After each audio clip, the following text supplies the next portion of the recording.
So what we've done so far is I've taken you through the full basic recipe in a group, and I did most of the full basic recipe with Jane without the 9 gamut when you were feeling that overwhelm.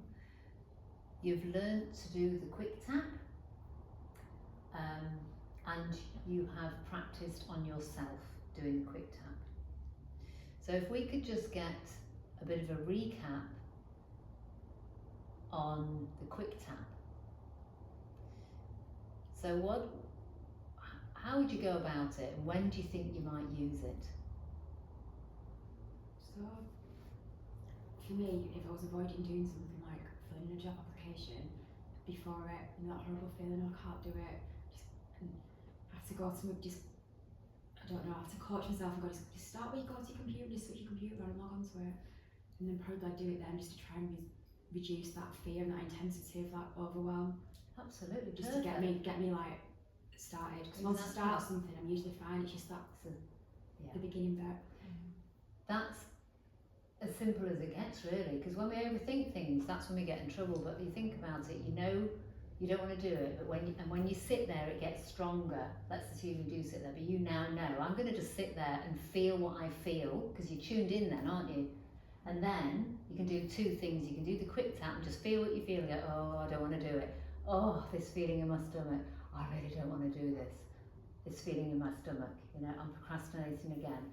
You don't have to go into the deep reasons why, as such, the fear. You can just go, I'm really procrastinating. I really don't want to do it.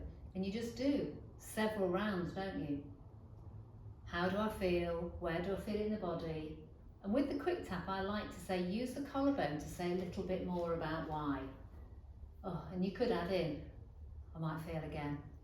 And then you feel it, yeah? And then just keep going around a few times. And because you got that trigger there, as if you had the sugar in front of you, or if you had,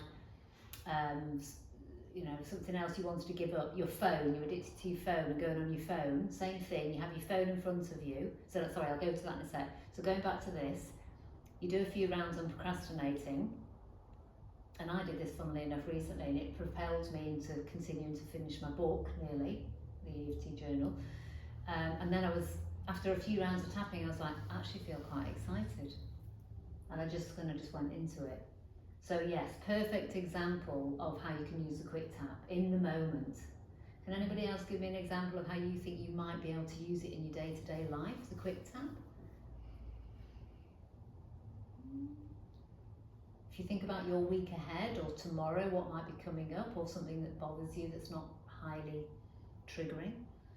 I think one of my kids is a bit of a monkey really, and he knows how to push my buttons, and usually I don't react with him because I know the ramifications if I do, but sometimes when I put the phone down, if he's not with me, have a little bit of a reaction then. Yes. So what you're saying is, when the reactions happen, do you think you can immediately just go into how you feel and tap through it? I think I can, but also I think I could probably tap before I actually, if he's working away, pick the phone up. Great.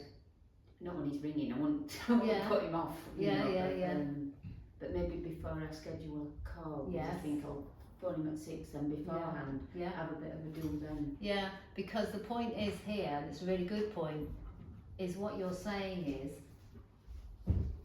there's a trigger there even before you got on the call. Yes, there is. So I want you to start thinking about noticing a little bit when you get that trigger that you can actually do something about it, and not just clear that emotion, but it's going to free you up. It's going to free your energy up, so that next time you have that interaction, you're going to be more calm. You might have more compassion for you, and you might be even stronger in your voice about your boundaries.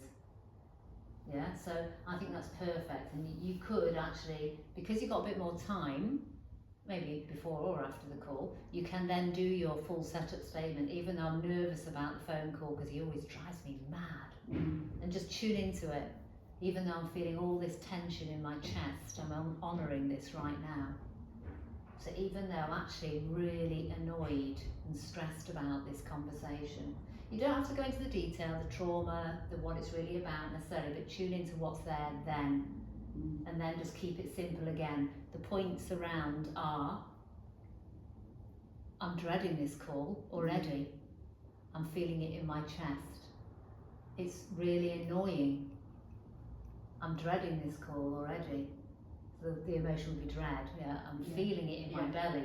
Keep it simple. Your reminder phrases are basically 3 to 4 maximum statements about the issue. That's where people get stuck and they start saying, even though I love and accept myself, no need to do any of that on these points. It's just literally, okay, it's like what Katie said, it's expressing yourself about what's going on, but just a short version of it to keep you tuned in. You get it? So that's great, really good. Anybody else got any examples of how you might actually use it tomorrow or this week, and just to give it a bash? And what do you think you might be able to use it on? Yeah. I think a reaction to vulnerability I get is defensiveness. If I've been like caught in a vulnerable moment and I'm like squirming, so I could just be like, even though I'm feeling defensive, I know it's because I'm feeling vulnerable. Brilliant. And like I'm okay with feeling vulnerable. Yeah. And so therefore, like I have to let it go. Yeah, that's a beautiful statement. So that will be if Izzy's got time to do the setup statement. Because I'm imagining a scenario like that, because I can relate to that. I sometimes have to go, I've got to go to the loo. And I get, because I also get weirdly excited, and I did this last week here at Soul, because I got triggered, and I've got to go to the toilet. So I went to the toilet, and I actually did do a tapping round on, even though blah blah blah has really triggered me again, I'm acknowledging this feeling right now. Did you do the full one? Or I did the full one. I did it quite quickly because I know what I'm doing, but I did it just as a couple of setup statements to fully voice it, even though I'm feeling this, and I'm feeling it in my chest. And then I just went round the points. I went, I'm feeling really triggered and vulnerable, yeah. And then eyebrow point, I feel like I'm just not being seen, or whatever it is, you know. And I just kept tapping through. I did do the 9 gamut, the eye movements, and then I just landed in a place of, it's not really about me. It's about, it kind of was, but it's actually about them. And I don't need to get involved in that. I can just show up, and if I need to protect myself, I can. I don't need to be around that energy. It's what I said earlier about I need to feel like I'm at peace with everybody. Sometimes you can't be, you just have to take that step right back. An alternative is it could be you're triggered in that moment and you're in a room with lots of other people. You've got it in your book, do the discreet tapping, which is in your mind, or mutter it and just squeeze either side of your fingers here. So you could be just doing this under the table, or as they're talking, or you're just got triggered, and just squeeze either side of these fingers. It's the meridian point, and in your mind you're just going to feel really vulnerable. Is that 2 hands or Yeah, just one side of the hand and then the other. Yes, and just squeeze in either side. Yeah, like that. If you had time though, what I would suggest when you get really triggered in the moment with somebody and you can extract yourself, go to the toilet, go outside. Because most situations aren't emergency ones where you can go, I need a break, or I'm just going outside. Because in that moment, you're really triggered, that's the golden moment.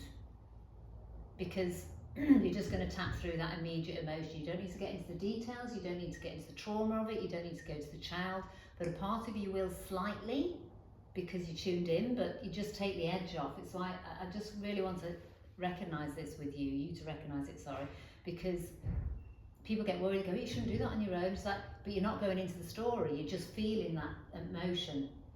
All this fear, feel it in my belly. All this fear, feel it in my belly. The look on her face, or his face, whatever. You just key to stop it from snowballing. It's not stopping, it's actually starting to release it quite deeply. But then from that place, you then become calm, your nervous system settles, and you're able to continue on without spending the rest of the day feeling really riled and Like really ruminating vulnerable. over whatever it is. Yeah.